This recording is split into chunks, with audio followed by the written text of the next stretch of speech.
நிறைய கொள்கை மாறுபாடு இருக்குல்ல. அதை அப்படி எப்படி புரிஞ்சுக்கிறீங்க, இப்படி எப்படி புரிஞ்சுக்கிறீங்க அப்படின்னா விளக்கம் சொல்லுவார. திராவிடம் நான் அப்படி சொல்லிட்டேன், இப்படி தெரியாது, அப்படிதான் இருக்க. அவர் தெளிவாக சொல்றாங்களே, அவங்க தொலைக்காட்சியில் விவாதிக்கிற அவங்க கருத்தாளர்கள்லாம் அப்படி சொல்லலையே. திராவிடமும் வேணுங்கிறாங்க. திராவிடம் என்றால் என்ன, தமிழ் தேசியம் என்றால் என்ன, இதற்காக திராவிடம் என்றும் இதற்காக தமிழ் தேசியம் என்றும் விளக்கம் யார் சொல்லுவா? தலைவரா இல்ல கீழே இருக்கிற தம்பிகளா தங்கைகளா? யார் விளக்கம் சொல்லுவா? எங்களுக்கு தெரியல, யார் சொல்லுவா? மதச்சார்பற்ற சமூக நீதி எப்படி? பொருளாதார அடிப்படையில் இட ஒதுக்கீடு, எக்கனாமிக்கலி பேக்வர்ட், அவனுக்கு 10% ஏற்கிறீங்களா எதுக்கிறீங்களா? அருந்ததிற்கு உள்விதிக்கீடு 3 விழுக்காடு, அதை ஏற்கிறீங்களா எதுக்கிறீங்களா? சும்மா சமூக நீதி. திமுக கூட தான் ரொம்ப நாளா சமூக நீதி பேசிட்டு இருக்கு. அது சமகால நீதி கூட இல்லை. எங்க இருக்கு நீதி? பெண்ணிய உரிமையை பேசிக்கொண்டே இருக்கும். கொடுத்துருக்கா? தமிழ்நாட்டு அமைச்சரவையில் எத்தனை அமைச்சர்கள் சரிபாதி விழுக்காடு கொடுத்துருக்கா? ஆணுக்கு பெண் சமம், இதான சமம்? ஆணும் பெண்ணும் சமம், அதான் தமிழ் தேசிய கோட்பாடு. பெண் விடுதலை இல்லையேல் மண் விடுதலை இல்லை, இது தமிழ் தேசியம். பெண்ணடிமை தீரு மட்டும் பேசும் திருநாட்டில் மண்ணடிமை தீர்ந்து வருதல் முயல் கொம்பே, தமிழ் தேசியம். மாதர் தம்மை இழிவு செய்யும் மடமையை கொளுத்துவோம், தமிழ் தேசியம். அப்படி இருக்கா? அப்படி இருக்கா? திராவிடம் என்ன சொல்லுது? திராவிடத்தின் பிதாமகனங்களையா பெரியார் என்ன சொல்றாரு? துணி விலை ஏறி போச்சு, பல்லச்சி பறச்சி எல்லாம் துணி விலை போட்டு ரவுக்க போட்டா துணி விலை ஏறாதா? இது பெண்ணிய உரிமை. எங்க தாத்தா தெய்வ திருமன் முத்துராமலிங்க தவிர இன்னொரு தாத்தா மூக்காய தவிரும் பர்மாவுக்கு போறாங்க. கேட்டுக்க, கதை இல்ல, குட்டி கதை இல்ல, வரலாறு.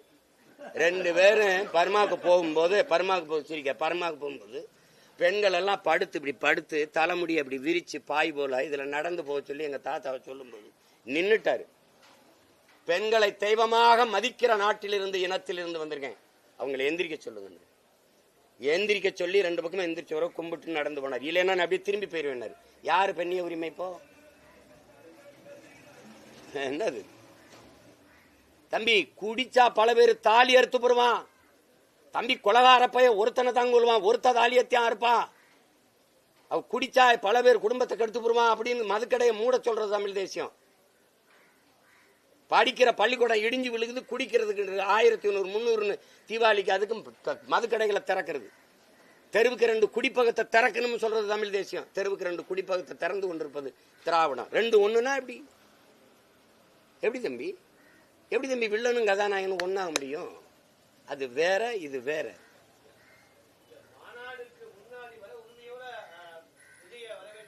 அதான் திரும்பி திரும்பி சொல்றனே, தம்பிங்கிற உறவு வேற, கொள்கையில எதிரி வேற, முரண் வேற. என்னை பெத்த தாய் தந்தையரே இருந்தாலும் எங்கள் கொள்கைக்கு எதிராக நின்றால் எதிரிதான். இதை நல்லா கவனிச்சுக்கணும். எதிரிதான். கடவுள் இல்லை என்று ஏன் சொன்னாரு? பெரியார் ஏன் சொன்னாரு? அதனால அம்பேத்கர் ஏன் கடவுள் இந்த மறுப்புக்கு வந்தாங்க? பேசுவோமா? முதல்ல பிறப்பின் அடிப்படையில் பேதம் இல்லை, நீனும் நானும் ஒண்ணு. எவ்வளவு காலத்துல இருக்கு பாருங்க, பிறப்போக்கும் எங்களுடைய மறை.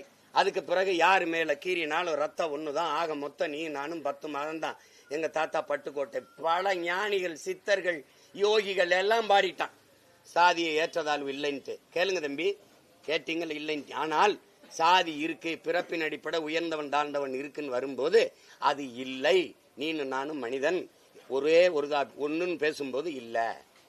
அது எப்படி சாதி இல்லைன்னு போகும்?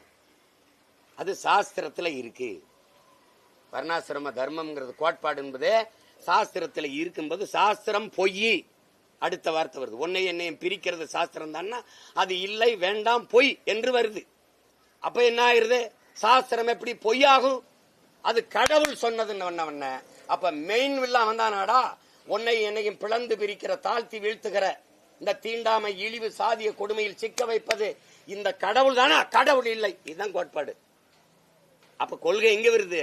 யார நீ கடவுளே ஆனாலும் எனக்கு எதிரா வந்தா எதிர்தான் அப்படிங்கும்போது அப்புறம் இதுல அண்ணன் என்ன தம்பி என்ன?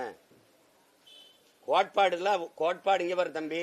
நாம் தமிழர், தமிழ் தேசியத்திற்கு இதய துடிப்பில் வாழ்பவர்கள் அல்ல, லட்சிய துடிப்பில் வாழ்பவர்கள். ரத்த உறவை விட லட்சிய உறவு தான் மேலானது, குடும்ப உறவை விட கொள்கை உறவு தான் மேலானது. இப்ப இங்க பாருங்க, இவன் எவனும் என் கூட பிறந்தவன் இல்ல, ஆனால் இவன் தான் என் கூட பிறந்தவன். உங்களுக்கு புரியுதா? அதனால அண்ணன் தம்பிங்கிறது வேற. வெளியில ஒண்ணு என்ன தம்பி எப்படி இருக்கீங்களா அது வேற. ஆனால் கொள்கைன்னு வந்துட்டா பகைதான்.